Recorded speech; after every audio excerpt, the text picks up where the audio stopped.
School থেকে বাড়ি ফিরতেই মান্তি, আমার বোন, স্কিপিং করার ভঙ্গিতে তিড়িং বিড়িং লাফিয়ে কোথা থেকে দৌড়ে এসে বলল, জানিস দাদা, সাংঘাতিক সুখবর আছে। কি? বড় মামা আসবেন এবছর পুজোয়। কে বলল তোকে? কে বলবে আবার, মাকে চিঠি পাঠিয়েছেন, মা পড়ে শোনালো। সত্যি? তাহলে তো দারুণ কাটবে রে পুজোর ছুটিটা। মান্তির মতো আমারও করছিল তিড়িং বিড়িং লাফিয়ে উঠতে। বড় মামা আসবেন মানে, বড় মামার আশা মানে, সত্যি বড় মামা মানে সে যে কি তা কাউকে বুঝিয়ে বলা যাবে না। মহাভারতে না রামায়ণে কোথায় যেন রাজস্ব যজ্ঞের কথা লেখা আছে। বড় মামা মানে সেই রকম হুলস্থুল কাণ্ড। কলকাতায় যে বছর জাপানিরা বোমা ফেলেছিল, আমি তখনও জন্মাইনি। পরে বড় হয়ে মায়ের মুখে শুনেছি বড় মামার কাণ্ড কারখানা। শুনি আর হাসতে হাসতে লাউ কুমড়োর মতো ফুলে উঠে পেট। অথচ মেন ভুরভুরে হাসির গপ্প যখন পাড়ার বন্ধুদের বলি, তারা নাক সিটকোয়, চোখ মটকায়। দোলের পিচকারির মতো হাসতে হাসতে বলে, যাক হয়েছে, খুব গুলমারা শিখে এসেছিস কলকাতা থেকে। বড় মামা থাকেন কলকাতায়, আমরা এই পাড়া গায়ে। কালে ভদ্রে আমাদের কলকাতায় যাওয়া, 2-4 দিন থেকেই চলে আসা। ওইটুকু থাকাতেই কেউ কখনো কলকাতার গুলমারা শিখে ফেলতে পারে নাকি? আসলে ওরা তো সামনে বড় মামার কাণ্ড কারখানা দেখেনি, ওরা তো অবিশ্বাস করবেই। তখনও জাপানি বোমা পড়েনি, কবে পড়বে কেউ জানে না, কিন্তু একদিন না একদিন পড়বেই।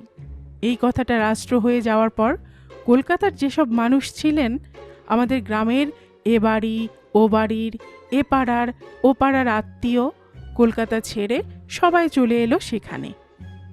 তাদের মুখ থেকে ছড়াতে লাগলো কলকাতার ভয়ঙ্কর সব গল্প।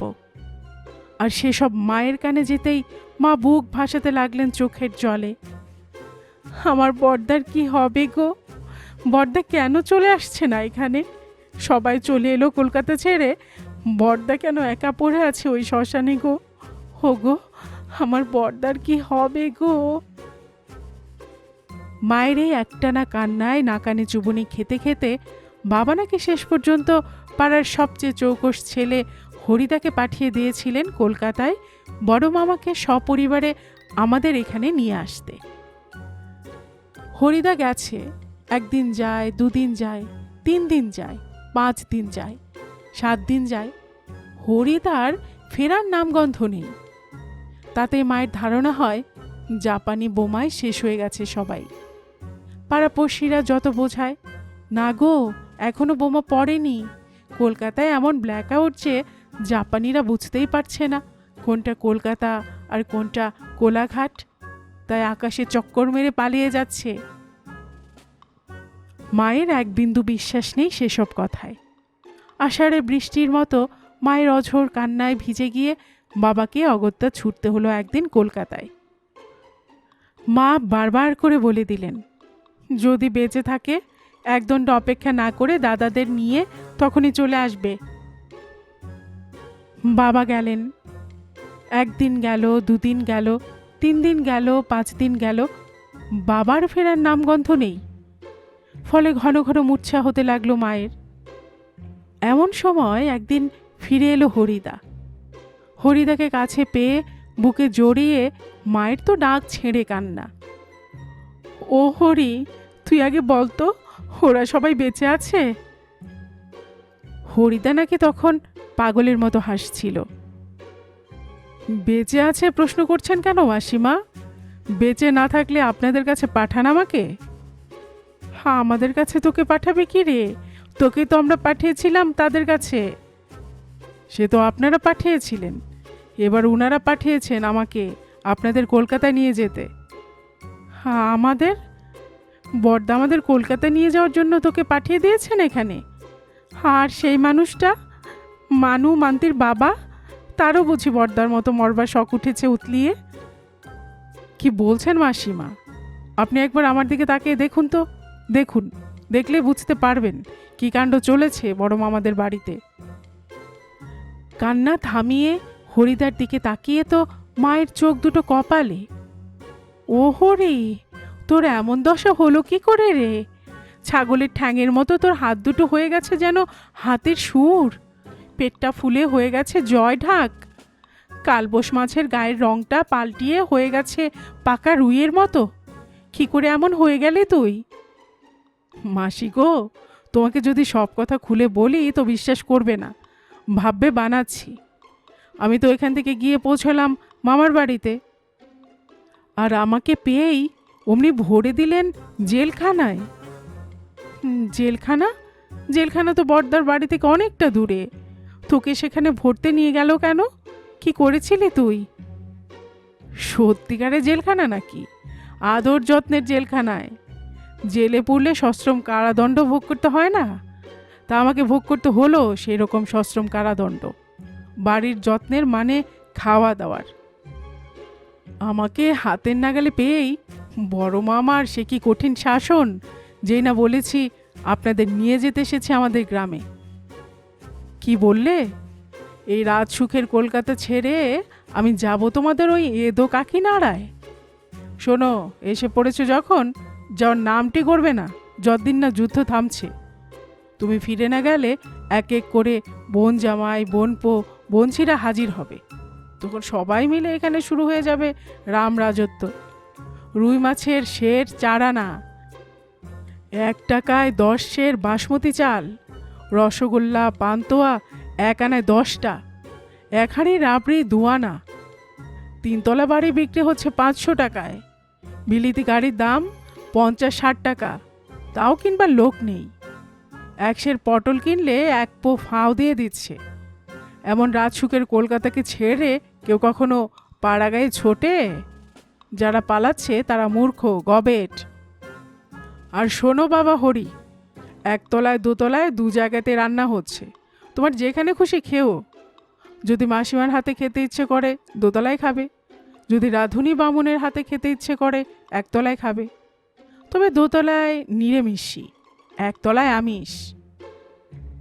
সে কি রে হরি, 2 জায়গায় রান্না কেন? দাদা বৌদি কি আলাদা হয়ে গেছে নাকি? সেপারেশন? না গো মাসি, সেসব কিছু নয়, হিসেব। হিসেব? কিসের হিসেব? সাইরেনের। সাইরেনের সঙ্গে রান্নার কি সম্পর্ক? সাইরেন বাজলে সবাইকে নেমে আসতে হয় তো নিচে, নিচে সিঁড়ির আড়ালে লুকোতে হয়, তাই। তার সঙ্গে আমিষ নিরামিষ 2 রকম রান্না? শোনো মাসি, আমিও গোড়ায় গোড়ায় ভোরকে গিয়ে বোকার মতো জিজ্ঞেস করে ফেলেছিলুম এই প্রশ্নটাই।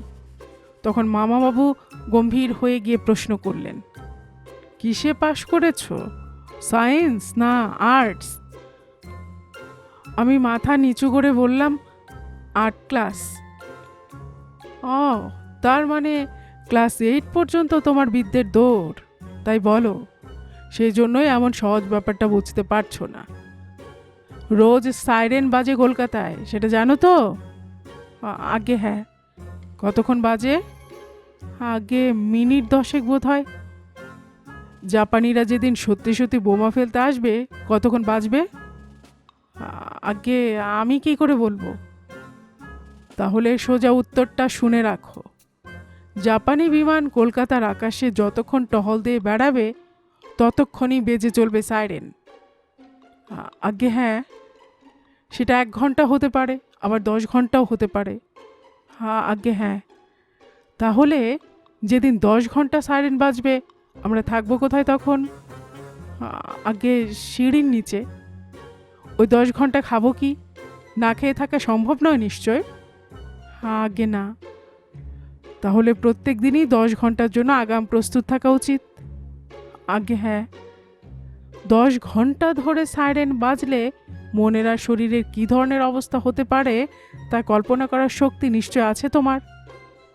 দুর্বল এবং আতঙ্কগ্রস্ত শরীরে মনে জোর ফিরিয়ে আনার পক্ষে আমি সাহারি বেশি উপযোগী তা নিশ্চয়ই তোমাকে বলে দিতে হবে না। আগে না। তাহলে কেন এবার 2 তলায় 2 ধরনের রান্নাঘর এবং 2 ধরনের খাওয়ার ব্যবস্থা তা তা নিশ্চয়ই এতক্ষণ তোমার কাছে ক্লিয়ার? আগে হ্যাঁ, ক্লিয়ার। এই হলো মাসি তোমার দাদার কাণ্ড কারখানা। এবেলা ও বেলা শুধু খেতে খেতে মানে চব্য চস্য লেজ্জ পেয়েও গিলতে গিলতে আমার এই অবস্থা। তুমি শুক্তো সজনে ডাঁটার মতো হরিকে পাঠিয়েছিলে কলকাতায়, সে ফিরে এলো পটলের দোরমা হয়ে। তুমি তো আমাকে দেখে চমকাচ্ছ। এবার দেখো মেসোমশাই যখন ফিরবেন তাকে চিনতে পারো কিনা। এই হলো আমার বড় মামার গল্প। তবে মায়ের মুখে যা শুনেছিলাম তাতে আরও খানিকটা আছে। মা বলেছিলেন, তোর বাবা সেই যে গেল কলকাতায়, তার তোর ফেরার নামগন্ধ নেই। তারপর একদিন সত্যি সত্যি জাপানি বোমা পড়ল কলকাতায়। আর পড়বি তো পর বড়দাদের বাড়ির কাছে জোড়া বাগানে বোমা পড়ার দুদিন বাদেই বড়দা ছেলে পুলে সবাইকে নিয়ে চলে এলেন আমাদের এখানে। তোর বাবাও চলে এলো তাদের সঙ্গে। আমি দূর থেকে দেখছি বড়দার পাশে পাশে রোগা চিমসি মতন যে একটা মানুষ। তাহলে কি তোর বাবা একাই রয়ে গেল কলকাতায়? তোর বাবার চেহারা ছিল তখন দশাশই পালোয়ানের মতো। আমাদের আটচালার খুঁটির মতো হাত পা, বুকের ছাতিটা শিব মন্দিরের দরজার মতো। হরির কথা শুনে ভয় ভয় ভাবছি, হাড় গিলে হরিরই যদি চেহারাটা বদলে গিয়ে থাকে অমন, তাহলে তোর বাবারটা নিশ্চয়ই বড়দার আদর যত্নের ঠেলায় কোলবালিশের মতো ফুলে উঠবে আরও। সেই মানুষটা যখন কাছে এসে দাঁড়ালো, কার সাধ্যে চেনে? শুকিয়ে দড়ি পাকিয়ে একদম হাড় কঙ্কাল সার। দাদাদের সামনে তো আর জিজ্ঞেস করতে পারি না। রাত্রে সবাই ঘুমোলে চুপি চুপি জিজ্ঞেস করি, হ্যাঁ গো হরি ফিরে এলো হাতি হয়ে, তুমি হাতি হয়ে গিয়ে কিনা ফিরে এলে খ্যাংরা কাঠির মতো চেহারা নিয়ে? আহার নিদ্রা সব ত্যাগ করেছিলে নাকি? তখন তোর বাবা কি বলল জানিস? বলল, তোমার ওই দাদাটি মানুষ নয় বুঝলে, জাপানি বোমার চেয়ে ভয়ঙ্কর। প্রতিদিন দুবেলা কানের কাছে মন্ত্র জপে চলেছেন। আজ বেঁচে আছি, কাল যে বাঁচবো তার কোনো গ্যারান্টি নেই ব্রজকিশোর। খেতে কার আপত্তি থাকে বলো? তা বলে ওরকম, পায়েসের আগে দই, দইয়ের পরে রাবড়ি, রাবড়ির পরে ক্ষীর, রুই মাছের পরে চিংড়ির মালাইকারি, তারপরে মাংসের কোরমা, তার আগে তোপসে ভাজা। রোজ এভাবে খাওয়া যায় নাকি? খেতে খেতে মানে দুবেলা 36 ব্যঞ্জন খাইয়ে তোমার দাদা আমার সর্বনাশ করে দিয়েছেন মানুর মা। আমি রক্ত আমাশায় ভুগছি। গল্প কুটুম চ্যানেলে এতক্ষণ আপনারা শুনছিলেন পূর্ণেন্দু পত্রীর লেখা একটি মুচকি হাসির গল্প, বড় মামার পাঁচালী। আর এতক্ষণ গল্প পড়ে শোনাচ্ছিলাম আমি রোমানা নুপুর।